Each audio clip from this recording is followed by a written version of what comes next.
Aujourd'hui, je te parle de respiration, mais je te parle pas de technique de respiration, c'est sûr, là, on va se perdre. Donc, je te parle de qualité, la qualité de notre respiration. Est-ce que je respire pleinement ou est-ce que je respire petit? Est-ce que je respire coincé ou je respire librement? Est-ce que je respire timide, tu sais, sans trop déranger, sans trop vouloir déplacer d'air, ou est-ce que je respire énergique? Allô, allô? Donc, disons que, ouais, c'est ça. Mettons que je mesure sur une échelle de 1 à 10 la longueur de mon inspiration naturelle, hein? On a chacun notre propre longueur. Par exemple, Sonia, elle, sa longueur, ça va être ça. Katia, sa longueur, ça va être ça. Puis moi, ma longueur, ça va être ça. Puis Judith, sa longueur, ben ça va être ça. Donc, on a chacun nos longueurs d'inspiration confortables, naturelles. Ça, c'est ma longueur, par exemple. Puis, on y met à cette longueur-là une échelle de 1 à 10. 1, c'est la plus petite portion d'inspiration, puis 10, ben, c'est la pleine inspiration, donc qui va jusqu'au bout de ma mesure. Je me situe où, moi, dans cette échelle-là, puis qu'est-ce que ça veut dire? Puis c'est ça qui est le fun. Qu'est-ce que ça veut dire? En tout cas, moi, je trouve ça le fun de conscientiser ça, puis encore cette semaine, ça vient de m'arriver. Euh, J'en parlais dans mon dernier Zoom que j'ai fait avec des gens qui avaient appris la marche afghane avec moi. Puis juste le fait de raconter cette petite histoire-là que je vais te raconter aujourd'hui, puis que peut-être tu as déjà entendu, ben, crime, ça a aidé du monde. Vraiment. Donc, le fait de conscientiser ça, c'est le fun parce que au final, tu vas te rendre compte, bonjour Monique, tu vas te rendre compte que tu respires comme tu vis ou que tu vis comme tu respires, c'est pareil, tu sais. Si tu embarques dans le jeu avec un esprit curieux, avec bienveillance, avec ta conscience, si tu veux.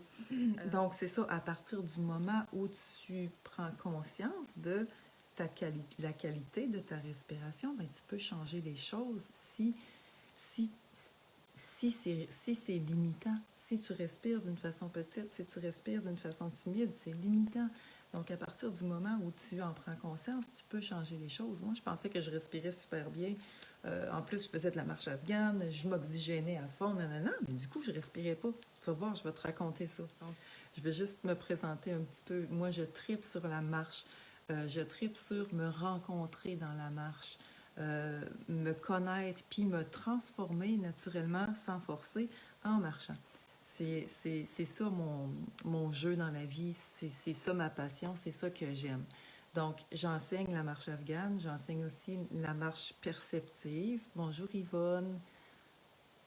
Euh, et ça c'est mes outils de travail, avec aussi la conscience. Donc, c'est avec ça que je joue. Puis, avant de rentrer dans le sujet d'aujourd'hui, ben, je te rappelle que moi, je t'apprends la technique complète de la marche afghane pendant tout l'hiver. On fait ça en ligne. Excuse-moi, on se rencontre sur Zoom. Ça me permet de te guider, ça me permet de te conseiller, ça me permet de, de voir avec toi quel rythme il est bon que tu utilises pour commencer ta pratique, pour commencer ton exploration avec la marche afghane. Donc, c'est vraiment le fun. Beaucoup, en tout cas, tout le monde à date aime ça beaucoup parce qu'il y a un contact. OK, c'est virtuel, mais il y a quand même un contact, il y a une relation. Et moi, je peux te voir, je peux te guider selon ta condition physique, je peux te guider selon tes objectifs, blablabla. Donc, ça, ça se passe pendant tout l'hiver. Si ça t'intrigue, je vais mettre le lien sur la vidéo ou sous la vidéo. Je ne sais pas où est-ce que ça va être possible. Et c'est ça, ce lien-là, tu vas le cliquer, puis ça va t'amener sur une page où je t'explique tout en détail. Et je t'explique, voilà, il y a une belle promotion aussi que tu peux profiter actuellement. Donc, ma prochaine classe en ligne débute le 30 janvier. Il reste de la place, fait que si ça t'intéresse, va voir en cliquant le lien. Bonjour Hélène.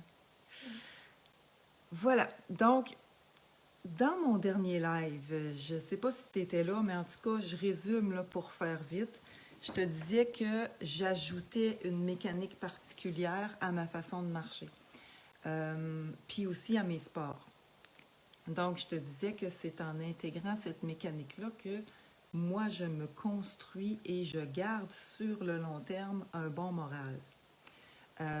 Parce que cette mécanique-là, elle oblige à être présente. Elle m'oblige à être présente. Donc, je canalise mon énergie dans mon corps plutôt que de la disperser dans plein de pensées inutiles ou dans plein de pensées inappropriées. Et puis ça, ben, ça impacte directement sur mon moral. Donc ça, c'était une partie de mon dernier live. Et ce qui compte là-dedans, ben, c'est la mécanique qui synchronise la respiration sur les pas. Et je te disais que ça avait plein d'effets directs dans ma vie, dans la vie, dans ta vie, comme par exemple t'amener à constater la qualité de ta respiration. Puis ça, c'est notre sujet d'aujourd'hui. Donc, synchroniser la respiration sur les pas, ça oblige à respirer. Tu es obligé de respirer. Chaque fois que tu fais un pas, tu respires.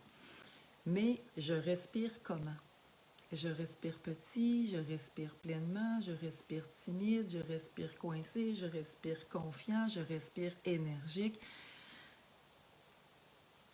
Sur chaque pas que je fais, je suis obligée de respirer. Donc, au début, quand tu apprends cette mécanique-là, c'est sûr que tu l'intègres à l'intérieur de toi jusqu'à temps que ça soit automatique, que ça se fasse tout seul. Donc, ça prend ton attention, c'est nouveau, tu as besoin d'être concentré là-dessus, puis c'est normal. Mais au bout d'un moment, c'est là que ça devient le fun.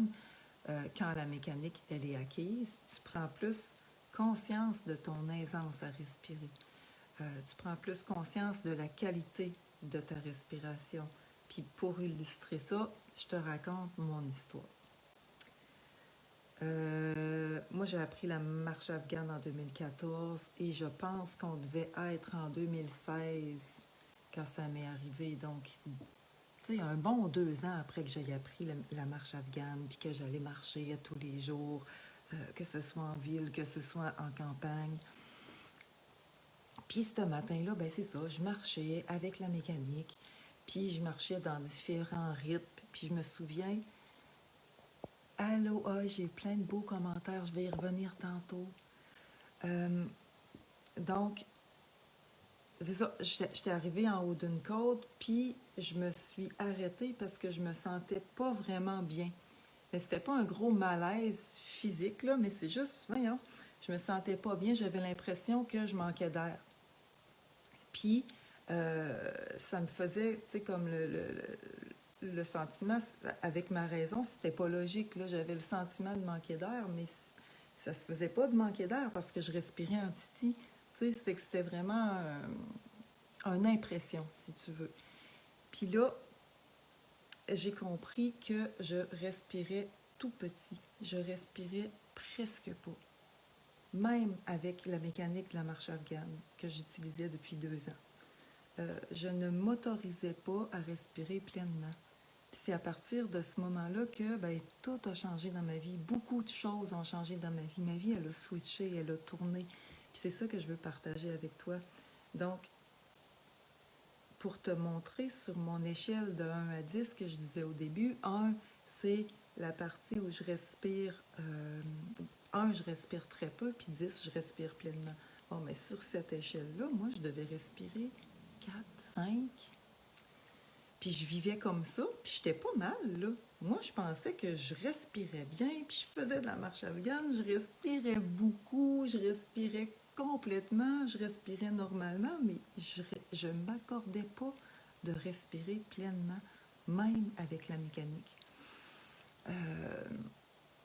Donc, là, je réalisais ça, puis ce qui a fait que je réalisais ça, c'est que ça me venait des images dans mon esprit, ça me venait, tu sais, comme je voyais dans ma tête venir des images de ma façon de vivre.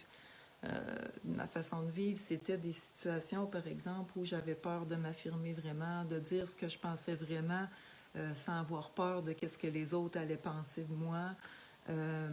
Des images de manque de confiance aussi, des ressentis en lien avec un certain manque de détermination, du genre, du genre de me sentir sans poids, tu sais, sans avoir un poids, une importance, de me sentir sans importance, de me sentir impuissante, de me sentir sans trop de valeur, mettons, un manque de certitude, on pourrait dire, un manque de foi, un manque de grandeur aussi, tu sais, un manque d'être à l'aise, blablabla. Fait que j'ai réalisé finalement que j'avais une vision petite de ma vie. Je voyais petit, je vivais petit, je m'accordais peu aussi, je m'accordais pas grand-chose. Puis, ben c'est ça, je respirais petit. Puis ça m'a donné un choc. J'ai eu vraiment un choc. Ça m'a choqué de voir ça. Tu sais, bang, là, d'un seul coup, j'ai vu comment je vivais. Là, je devenais consciente de c'était quoi ma vie. Alors que moi, je pensais que je vivais bien. C'est assez particulier d'avoir ces prises de conscience-là. Fait que là, je me suis dit que j'allais jouer. Je me suis posé la question, qu'est-ce que ça ferait si, au lieu de respirer petit, je respirais à 10 sur mon échelle? Fait que j'ai fait ça pendant tout le restant de la marche que j'avais entrepris. Il me restait quand même pas mal de temps à marcher. Je me suis accordé de respirer à 10 sur mon échelle, mais ça, je le faisais consciemment. Puis tu sais, quand je dis respirer à 10 sur mon échelle, ce n'est pas forcer, ce n'est pas me forcer pour avoir une grosse respiration, là. C'est juste d'occuper pleinement la mesure de mon inspiration naturelle. Donc, ça ne demande pas de forcer, ça demande juste de m'accorder le droit de respirer pleinement en conscience. Fait que j'ai fait ça. Euh, Jusqu'à mon retour à la maison. Puis, pendant que je respirais, mon attitude changeait, tu sais, ma démarche changeait. Il y avait des choses qui commençaient à se transformer. C'est incroyable. Je me souviens, je suis rentrée chez moi, je ressentais de la confiance, je ressentais de la détermination. J'avais une joie à l'intérieur, tu sais, qui perçait. Tabarouette, j'avais des idées nouvelles, je voyais plus grand aussi, ma vision était plus belle, j'étais plus stimulée, tu sais, dans le genre, tu sais, en tout cas, moi, je pensais, je regardais les gens voyager, puis tout ça, puis je me disais, oh, mais ils sont donc bien chanceux, eux autres, ils vont là, ils vont là, ils vont là, puis je réalisais même pas que moi aussi, je pouvais y aller. Donc, quand je te dis que ma vision s'est élargie, c'est que justement, quand je suis rentrée à la maison, ben moi aussi, j'avais envie de voyager. Puis moi aussi, je m'incluais dans le tas de monde qui allait dans les aéroports, puis qui voyageait un peu partout dans le monde. Puis voilà. Donc là, juste le fait d'avoir respiré pleinement, d'avoir pris mon espace respiratoire, ben ça a débloqué quelque chose de gros dans ma vision de la vie. Juste à cause, ben, juste parce que je me suis permis de respirer à 10. Donc là, j'ai transformé ma vie naturellement, sans forcer, et je ne suis jamais revenue en arrière. Euh, Pourquoi? Parce que ça s'est fait naturellement, ça s'est fait sainement, ça s'est fait corporellement. C'est comme ça s'est fait, mais c'est pas ma tête qui a décidé que ça allait se faire. C'est tout l'ensemble de mon corps, de mon être, puis tout ça.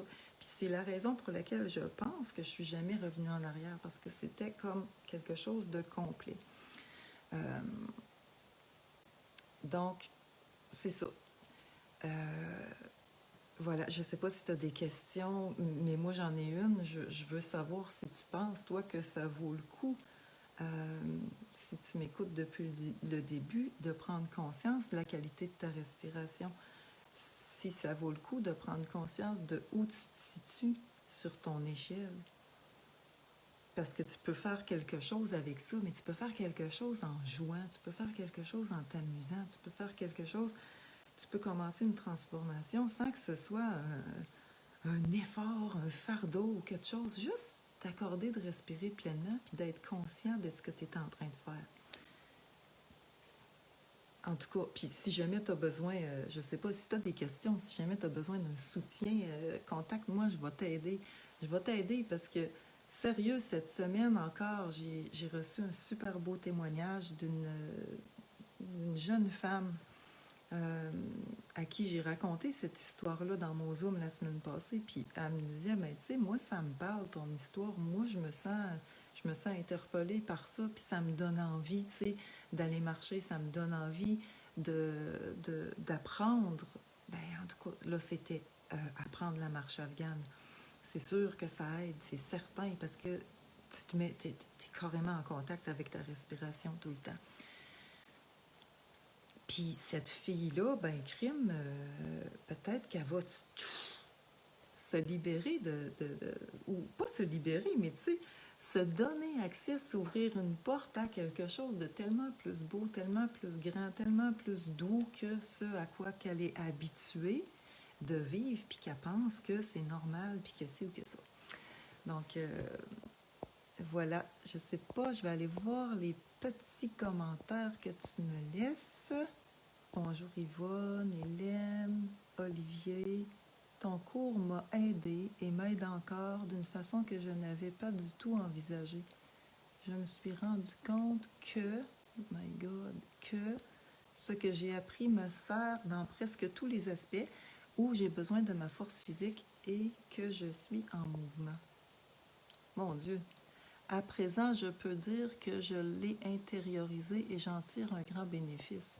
C'est cool, Olivier. C'est un beau témoignage que tu me fais là. Rolande, allô? Marie-Chantal, allô? Oui, ça vaut le coup de prendre conscience de sa respiration. Ça permet de se sentir là, d'être là, plus conscient de soi, de son corps. Ça rassure vis-à-vis de soi, de ma vie et de mon corps. Exactement, c'est clair, ça a vraiment un impact direct. Ça a vraiment un impact direct. Puis moi, ce que je tripe, ce que j'aime beaucoup, c'est que c'est simple, puis c'est accessible.